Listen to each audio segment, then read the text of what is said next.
Halo Gunarwan dan Gunarwati sekalian, ketemu lagi ya di channel saya Gunar Os. Dan sekali lagi saya mau bikin reaction video ya, karena saya kemarin nonton eh, video dari DPI.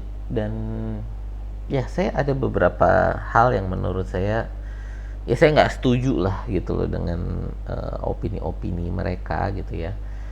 Tentang pertandingan kemarin melawan West Ham ya, 6-0, di mana kemenangan 6-0 itu. Ya nggak berlama-lama kita coba apa namanya? Kita coba review ya, bagaimana pendapat DPI tentang Arsenal kemarin gitu. Oke. Sebentar.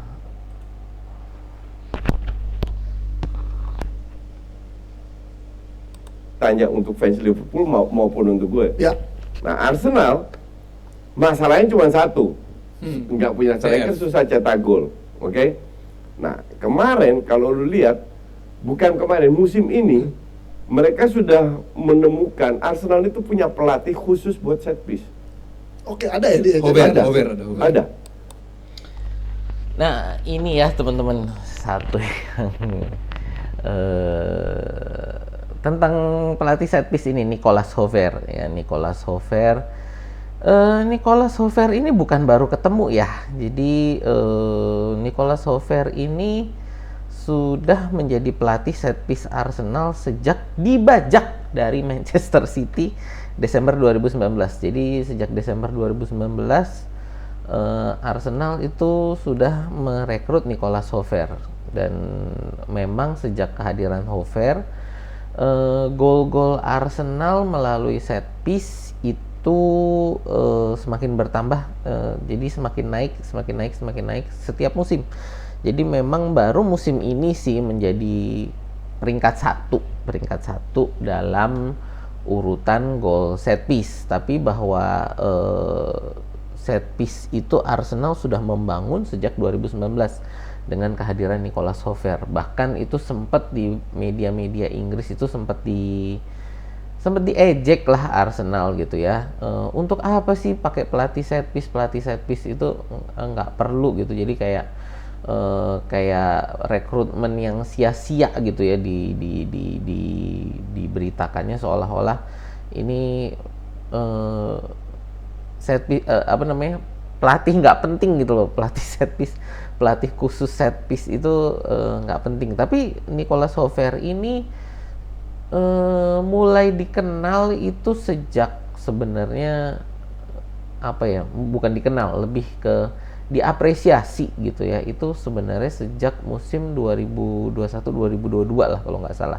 Jadi udah sekitar 2 musim lalu dia memang diapresiasi, mampu meningkatkan output gol Arsenal gitu melalui set piece. Itu sebenarnya udah mulai dari 21-22, jadi udah 2 musim yang lalu Nicolas Hover ini diapresiasi mampu meningkatkan output gol Arsenal gitu melalui set piece. Jadi kalau dibilang dari kemarin pelatih set piece-nya kemana aja ya, ini pelatihnya udah dari 2019. Pelatih set piece-nya Arsenal ini udah dari 2019. Nicolas Hover ini udah dari 2019 gitu ya. Ya lanjut ya. Nicolas Hover Tahun lalu nggak begitu berhasil, makanya gue bilang ini pelatih set piece-nya ngapain aja kok nggak ada. Ini ya tadi yang saya bilang ya, ya pelatihnya kita udah dari tahun 2019. Jadi ya inilah kadang-kadang ini ya, saya itu mempertanyakan kefansannya coach ini kepada Arsenal. Kenapa? Karena hal-hal yang standar seperti ini kok dia nggak tahu gitu ya. Lanjut. Gol-gol dari set piece tahun ini lebih banyak. Jadi kekurangan striker itu mereka berusaha, tim pelatih Arteta berusaha untuk ditutupin dengan gol-gol dari set piece. Lu jangan lupa, dari 3 gol pertama 2 dari set piece. 1, 2, 3 gol pertama itu penting. Beda kalau set piece-nya gol ke-6. karena lu udah aman, lu lebih lepas mainnya. Tapi gol pertama ini selalu penting, dan ini membantu Arsenal dengan set piece. Semoga kedepannya akan lebih banyak gol pertama kedua dari set piece lagi, biar membuat pemainnya lebih lepas mainnya. Tertarik dengan pernyataan coach dengan tidaknya striker terjawab dengan set piece. Tapi kemarin 2 pekan inilah ya dalam lawan Liverpool dan semalam gitu ya, Trossard tuh menjadi jawaban dengan tidak dibelinya striker Arsenal. Menurut lu gimana? Tetap butuh ada seorang striker. Kenapa gue bilang gitu? Yes, Arsenal good untuk punya set piece yang bagus. Tapi seberapa sampai kapan kita harus ngandelin set piece terus juga? Saingan kita siapa? Liverpool. Sejelek-jeleknya Nunes, still Nunes. CFM bagus, punya Jota. Kita punya saingan siapa? City, ada Haaland, ada Alvarez. Kita ada De Bruyne. Ada De Bruyne sekarang ya. of Cuman course. ya kita nggak bisa terlalu mengandalkan si set piece ini terus. Kita butuh orang yang bisa bikin 20 gol semusim untuk betul. menyelesaikan sebuah penyelesaian, ada sebuah peluang diselesaikan gitu. Yes, kita nggak bisa ngandelin para back kita untuk maju ke depan untuk menyelesaikan sebuah tendangan bebas. Oke ya teman-teman, ini sebentar, ada iklannya.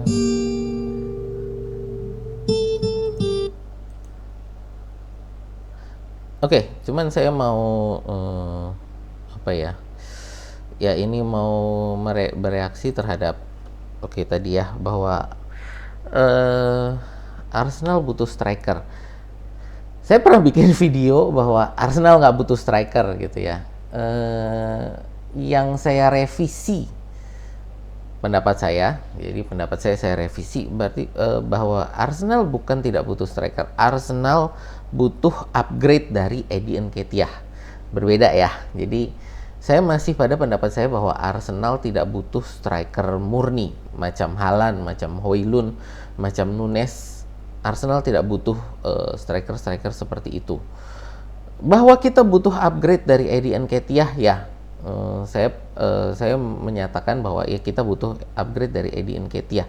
Kenapa kita butuh upgrade dari Eddie Nketiah? Karena Eddie Nketiah sendiri tidak terlalu bisa bermain dalam sistem Arsenal yang sekarang, gitu kan. Jadi gini, teman-teman mungkin kalau mau lihat ini ya. Ini ada satu lagi video, ini dari 442 gitu ya. Ini boleh dilihat nih ya, the genius trick Arsenal used to destroy West Ham. Silahkan ditonton yang video ini. Itu menjelaskan bagaimana strategi Arsenal berjalan tanpa striker. Dan di sini menurut saya sangat penting. Kenapa saya bilang sangat penting? Karena nanti teman-teman jangan heran ketika Arsenal musim depan, jadi sekitar di musim panas, jendela transfer musim panas, beli strikernya bukan model-model striker murni gitu ya, karena memang permainan Arsenal itu sangat fluid ya. Apa yang diinginkan oleh Mikel Arteta itu adalah unpredictability, tidak bisa ditebak gitu, tidak bisa dijaga. Siapa yang bisa dijaga? Kita mau ngomong bahwa kayak Haaland, kayak Nunes gitu ya, mereka juga punya off season kan, mereka juga punya masa-masa di mana bisa ditebak permainan mereka gitu, bisa dijaga gitu. Haaland sendiri udah berapa kali permainan dia nggak bisa ngapa-ngapain, termasuk permainan melawan Arsenal ya, waktu kita menang kemarin kan di Emirates gitu. Juga waktu pada saat pertandingan Community Shield ya, Haaland nggak bisa ngapa-ngapain. Kenapa? Karena kita udah tahu gimana ngejagain Haaland ya. Jadi inilah yang tidak diinginkan oleh Arteta dengan memakai striker murni. Pada saat kita memakai striker murni, itu menjadi predictable, menjadi mudah ditebak siapa yang harus dijagain gitu. Dan pertandingan kemarin menurut saya inilah sebenarnya bukan hanya pertandingan kemarin, menurut saya pribadi pertandingan 2 musim Arsenal 2 musim ini menunjukkan bahwa permainannya itu tidak membutuhkan striker murni ya. Yang dibutuhkan itu adalah bagaimana pemain-pemain ini 3 pemain depan, dan ini sangat ditunjukkan dalam permainan kemarin kita West Ham 6-0 gitu ya. bagaimana kemarin itu kan forward kita ada Saka, Trossard dan Martinelli ya, tiga pemain depan kita. Itu bagaimana Saka, Trossard dan Martinelli itu bisa saling bertukar posisi. Kita bisa lihat Saka tiba-tiba ada di tengah, Martinelli tiba-tiba ada di kanan, Trossard tiba-tiba ada di kiri, ada di kanan gitu. Nggak bisa ditebak posisinya siapa yang harus dijagain dari 3 striker ini gitu. Itu jadi inilah yang membuat Arsenal berbeda. Dan ini juga musim lalu perbedaan Arsenal di mana tim-tim seperti Liverpool dan Manchester City gitu kan, mereka punya pencetak gol 20 gol lebih dalam satu musim. Arsenal musim lalu itu punya 3 pemain dengan 10 gol dan lebih dari 10 gol dan lebih dari 10 assist. Jadi punya 3 pemain dengan double digit gol dan assist gitu. Jadi kalau saya ditanya apakah Arsenal butuh pemain yang bisa 20 gol setiap musim? Enggak. Saya bilang Arsenal butuh pemain yang bisa 10 gol 10 assist setiap musim. Dan Arsenal butuh paling enggak ada 3 pemain seperti itu gitu. Jadi berbeda dengan dimana kita butuh striker murni yang bisa mencetak lebih dari 20 gol setiap musim. Arsenal butuh pemain depan yang bisa 10 gol 10 assist setiap musim, double digit gol dan double digit assist gitu ya. Itu yang dibutuhkan oleh Arsenal ya. Jadi memang permainan Arsenal berbeda gitu. Ini yang saya selalu bilang dan selalu saya gembar-gemborkan setiap kali ada video-video semacam ini gitu ya. Karena memang menurut saya inilah strateginya Arteta. Dan sekali lagi teman-teman jangan kaget nanti jendela transfer musim depan gitu kan, yang dicari ini akan striker model begini. Dan menurut saya bahkan mungkin kita nggak akan mencari striker central forward. Kenapa? Kita sekarang udah ada kayak Havertz dan Trossard. Kemungkinan besar kalaupun ada striker forward yang kita cari itu sayap kanan untuk bisa rotasi sama Saka. Saka ini loadnya terlalu berat sekarang di sayap kanan. Berbeda dengan Martinelli yang dia bisa bertukar-tukar dengan Trossard gitu kan. Jesus bisa bertukar-tukar dengan Trossard dan Kai Havertz gitu. Jadi menurut saya di kanan ini mungkin yang butuh keseimbangan lagi. Tapi menurut saya juga nanti kita jendela transfer musim depan ini siapa yang akan menjadi prioritas? Midfield.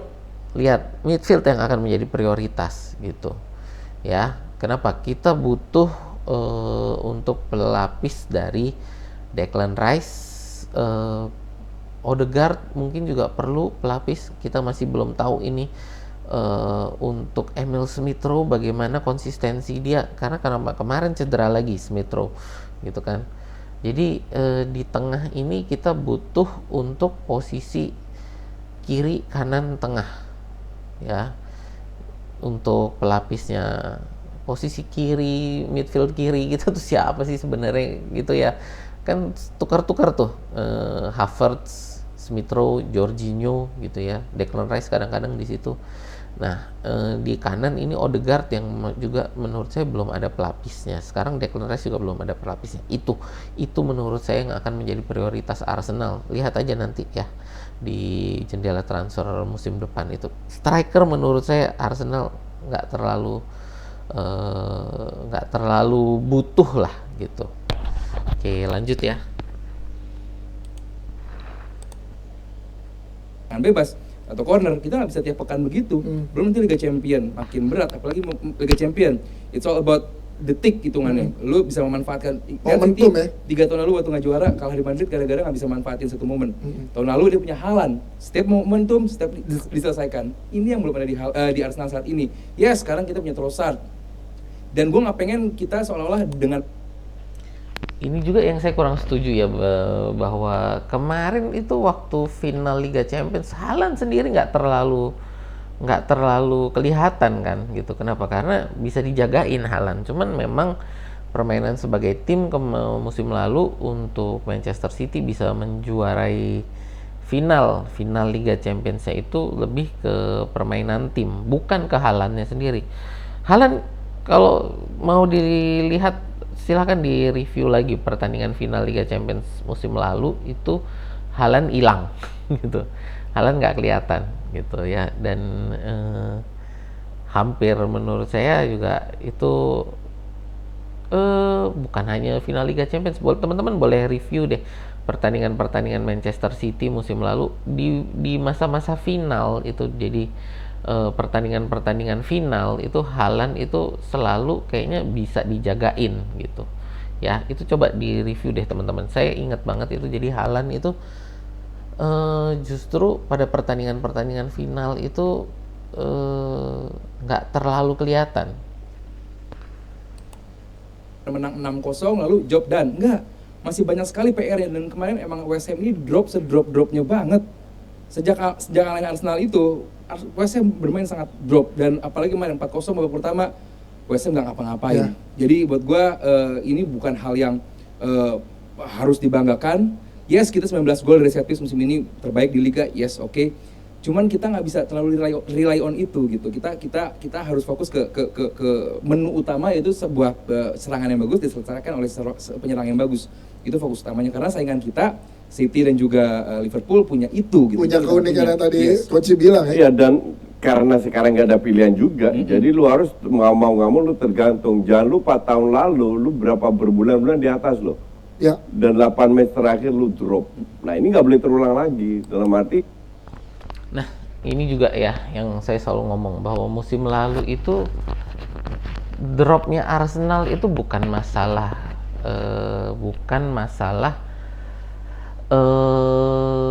kita tidak bisa mencetak gol, tapi adalah kita kebobolan terlalu banyak gitu. Ya, teman-teman bisa lihat ini ya, sebentar, ini untuk musim, nah ini ya 2000, saya mau lihat musim kemarin nih 2022-2023. Ya, kita bisa lihat Arsenal di sini mencetak 88 gol dan kebobolan 43 gol, berbanding dengan City 94 33 gitu ya. Jadi kita sama Manchester City ini cuman selisih 6 gol. Ya, dalam berapa? 38 pertandingan, 6 gol ini sebenarnya bukan selisih yang terlalu besar gitu. Tapi yang menjadi selisih yang terlalu besar ini adalah 10 gol kita kebobolan. Teman-teman lihat, 43 gol ini sama dengan Manchester United, yang teman-teman harus lihat Manchester United itu backnya parah banget musim lalu. Ya, Maguire lagi bapuk-bapuknya musim lalu. Lalu juga ya memang ada Ferran gitu kan, ada Lisandro Martinez gitu. Tapi kita tahu bahwa Manchester United musim lalu backnya itu lagi bapuk-bapuknya juga gitu. Jadi bahwa kita golnya kebobolannya sama dengan Manchester United itu menunjukkan bahwa kita dari sisi pertahanan itu sangat lemah. Jadi problemnya di sini menurut saya, kita bukan masalah tidak bisa mencetak gol. Problemnya adalah kita kebobolan terlalu banyak gitu. Ya, dan itu di 8 match terakhir Arsenal itu ketika kita ngedrop itu problemnya adalah di situ. Problemnya adalah kita kehilangan Saliba, kita kehilangan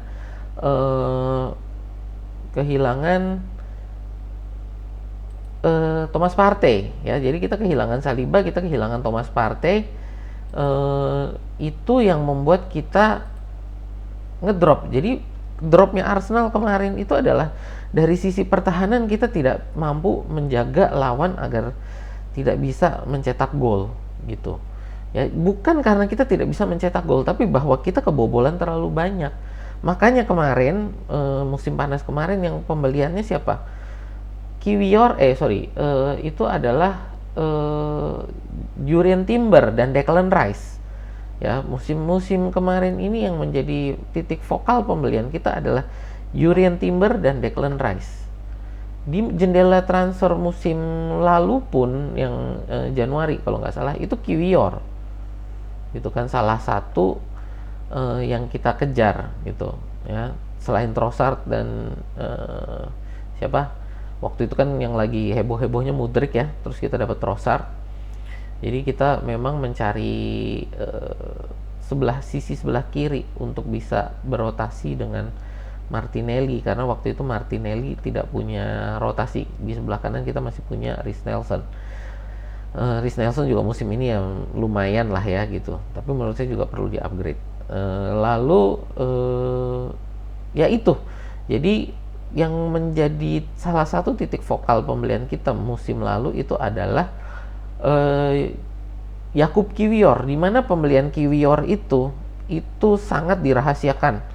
Bahkan ada klausul dalam negosiasi ya. Jadi dalam negosiasi pembelian Kiwior itu ada satu klausul, kalau sampai negosiasi Arsenal itu untuk pembelian Kiwior ini sampai bocor ke media, deal itu gagal.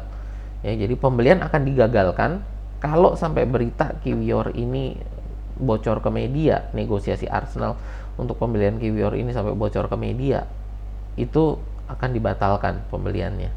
Ya, jadi pembelian Kiwior itu sangat rahasia dan memang baru keluar setelah pembeliannya final gitu. Ini teman-teman ya, kenapa dan mulai kelihatan kan kenapa Kiwior itu dibeli musim lalu di jendela musim dingin ke musim lalu gitu. Jurrien Timber kita sebenarnya selain untuk ya menjadi satu apa ya,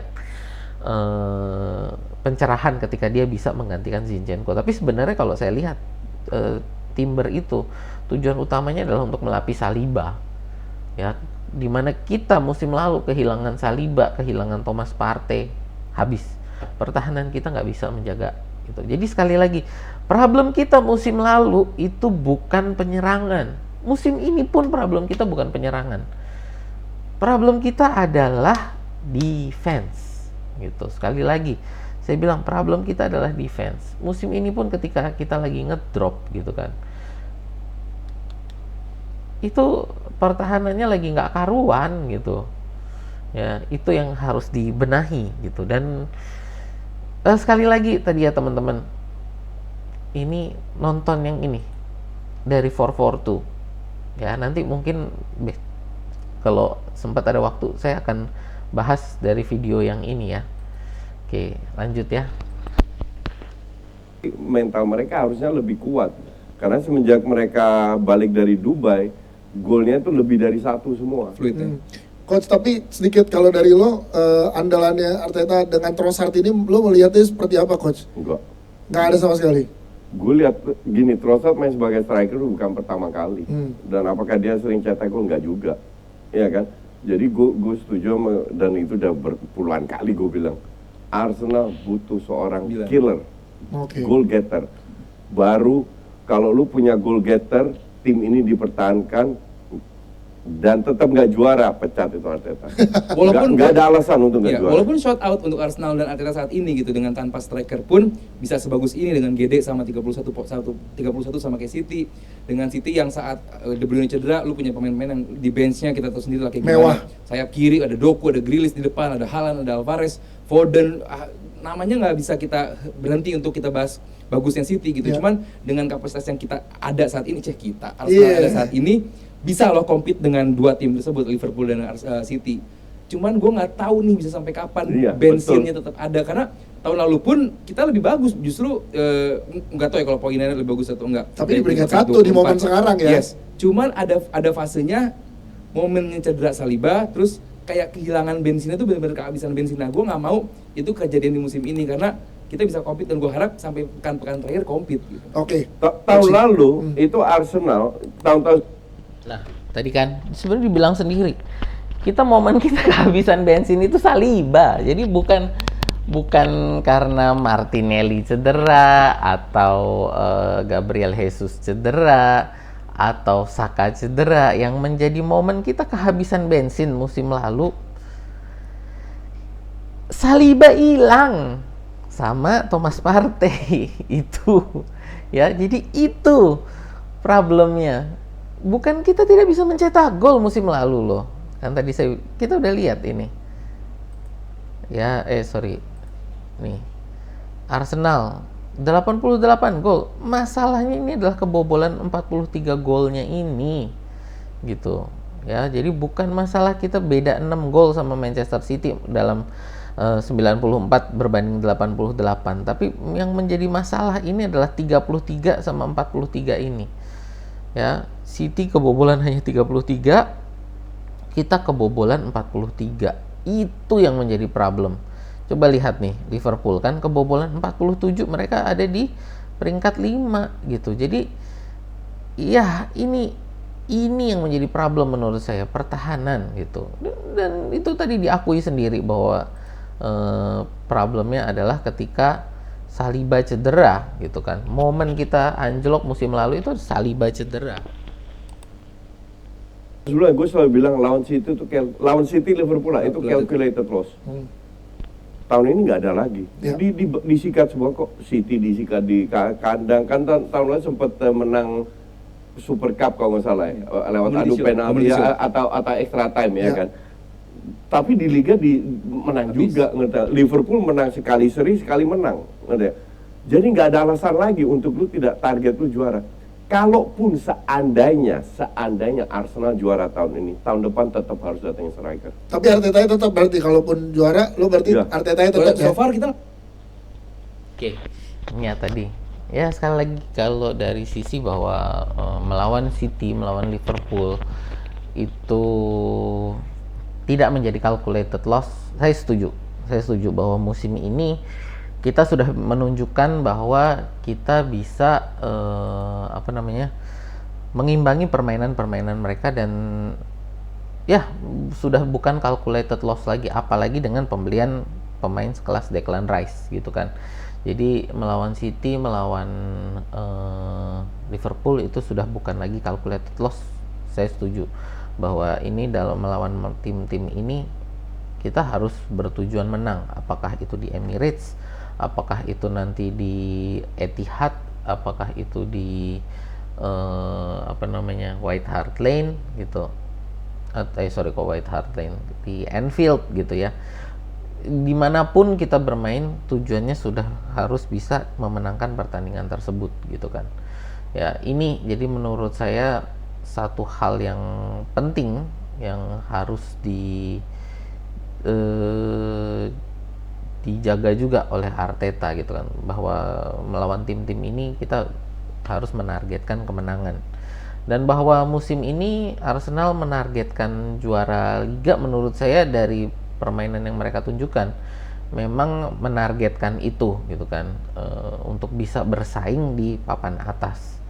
Jadi untuk bisa bersaing di perebutan juara Liga ini yang harus menjadi prioritas juga. Di Champions League ya kita lihat lah ya bagaimana nanti permainannya, masih tanggal 22 nanti untuk leg pertama gitu kan, jadi masih akhir bulan lagi nanti. Ya kita lihat juga permainan mereka nanti di Champions League ini gimana gitu kan, karena sudah lama sekali ya Arsenal tidak bermain di Champions League gitu. Jadi jadi tidak ada pembanding apalagi untuk Arteta, karena Arteta baru pertama kali bermain di Champions League sebagai pelatih ya, ini baru kali ini, baru musim ini. Jadi kita lihat benchmarknya untuk tahun ini gimana Arteta gitu. Ya lanjut ya.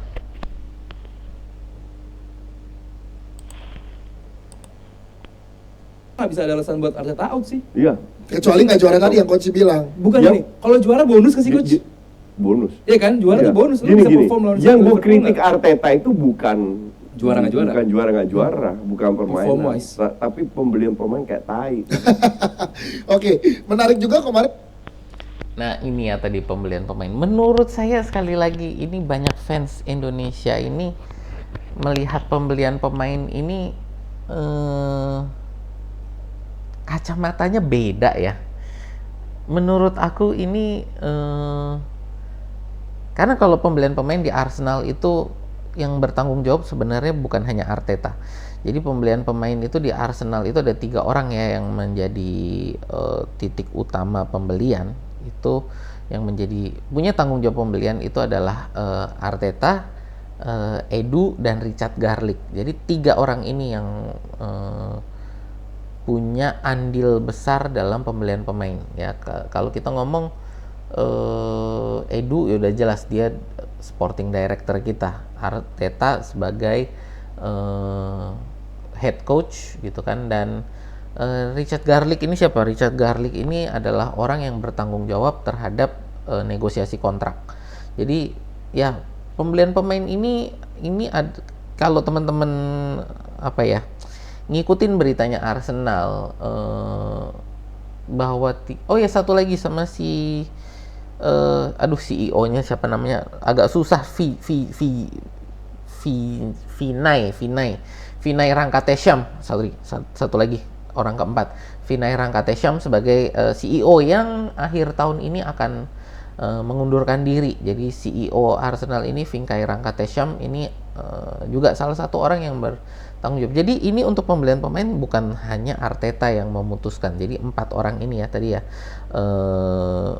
Arteta, Edu, Richard Garlick dan Vinay Rankatesham itu kalau teman-teman ngikutin beritanya atau yang ngikutin wawancaranya Arteta gitulah ya, bahwa untuk pembelian pemain ini selalu melibatkan 4 orang ini melakukan rapat untuk memutuskan pembelian pemain gitu kan. Jadi harus 4 orang ini benar-benar setuju untuk pembelian pemain untuk bisa lalu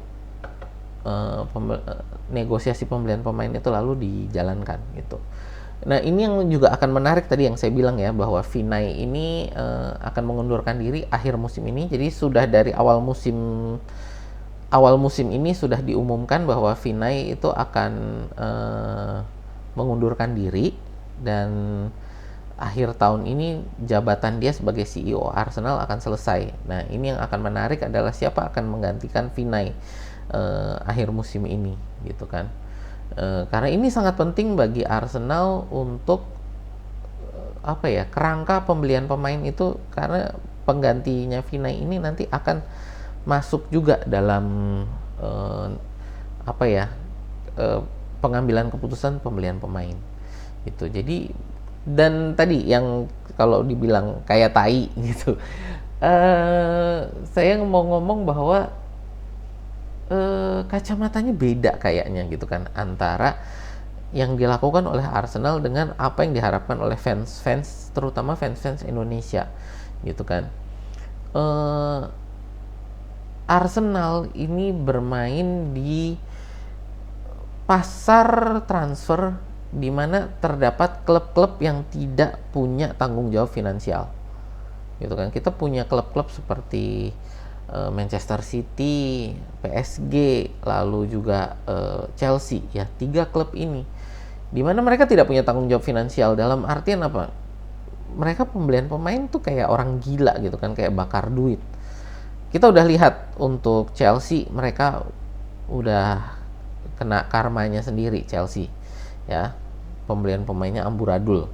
PSG juga sekarang menjadi drama dengan Mbappe-nya gitu ya. Tinggal Manchester City nanti pertengahan musim depan itu akan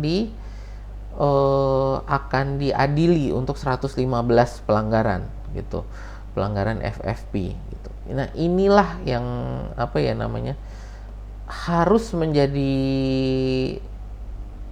pengetahuan juga bagi teman-teman sebagai fans Arsenal gitu kan.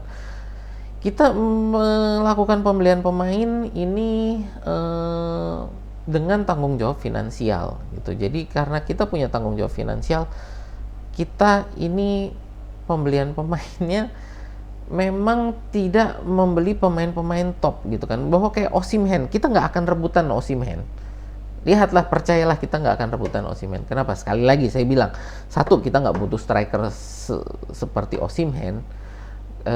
Kedua, bahwa harganya itu terlalu gila-gilaan dan akan rebutan dengan tim-tim yang tidak punya tanggung jawab finansial itu tadi gitu. Jadi kita benar-benar menjaga bahwa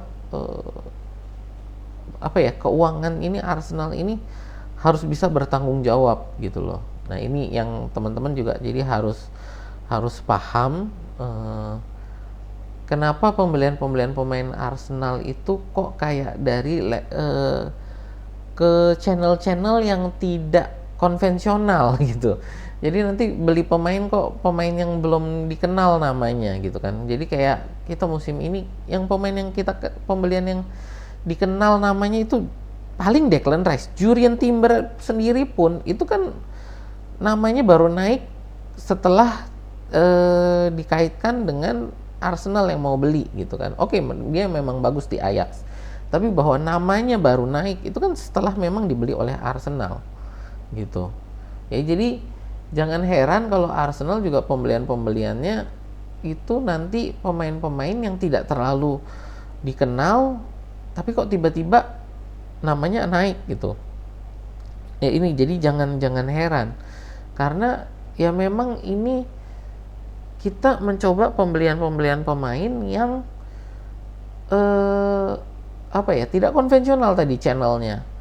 Karena kalau lewat channel-channel yang konvensional kita akan rebutan dengan tim-tim yang tidak tadi secara finansial tidak bertanggung jawab gitu ya. Teman-teman, ini videonya sudah berlangsung cukup lama ya, sudah lebih dari setengah jam.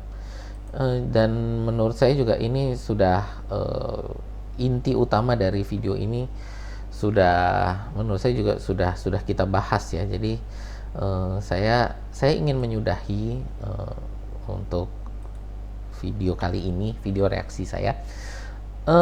Saya ingin kesimpulan saya gitu ya, bahwa memang Arsenal ini tidak butuh striker konvensional. Jadi bukan tidak butuh striker.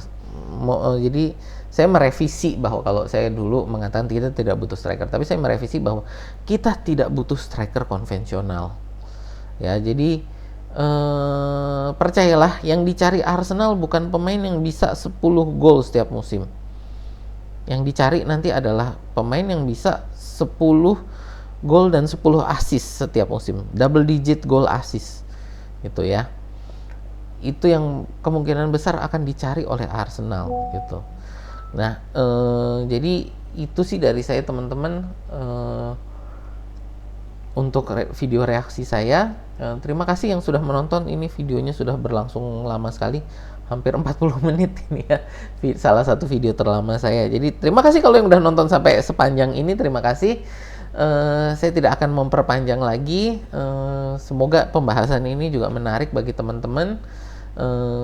Kalau teman-teman suka konten-konten semacam ini, boleh yuk di like, share, dan subscribe. Itu aja sih dari saya. Sampai jumpa di video kita berikutnya.